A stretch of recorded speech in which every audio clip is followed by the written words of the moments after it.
করছো বৌমা? তেমন কিছু না মা, এই স্নান করে এলাম তো, তাই একটু চুলটা আঁচড়াচ্ছিলাম। ও, স্নান করে এসে রেডি হচ্ছো, সিঁদুর টিঁদুর পরছো? আচ্ছা ঠিক আছে, এসো। তোমার সাথে তো ঠিক সেইভাবে কথাই বলা হয় না, সারাদিন কাজের মধ্যে থাকি। বসো, তোমার সাথে একটু গল্প করি আজকে। এসো।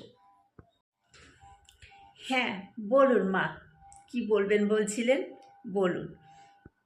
দেখো মা, তুমি যবে থেকে এই বাড়িতে এসেছো, একটা জিনিস আমি খেয়াল করেছি।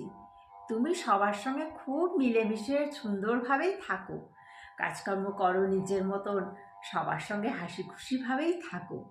কখনো তোমাকে কারোর সঙ্গে খারাপ ব্যবহার করা বা মুখ কালো করে থাকতে আমি দেখিনি আজ পর্যন্ত। যেটা সত্যি কথা, সেটা তোমাকে বলতেই হবে। কিন্তু আমি দুদিন ধরে দেখছি তুমি যেন কীরকম মুখটা, মানে একটু গোমড়া গোমড়া করে ঘুরছো।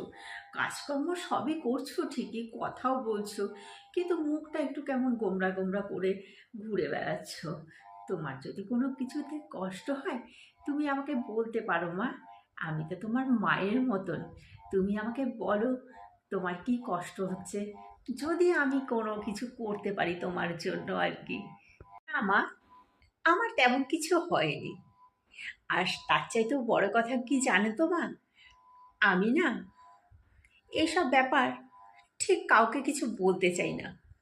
এসব ব্যাপারে আমি একটু স্বার্থপরই বেশি, কাউকে কোনো কথা বলতে চাই না।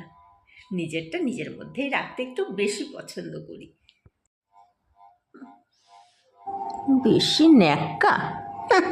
দেখা যাবে।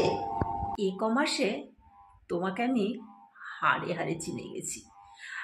এখন তোমাকে আমি মনের কথা বলবো, আর তারপরে তুমি সেই কথা তোমার যত আত্মীয় স্বজন আছে সবাইকে ঢাক ঢোল করে পিটিয়ে বলবে আমি যেন তোমাকে চিনি না। হুম।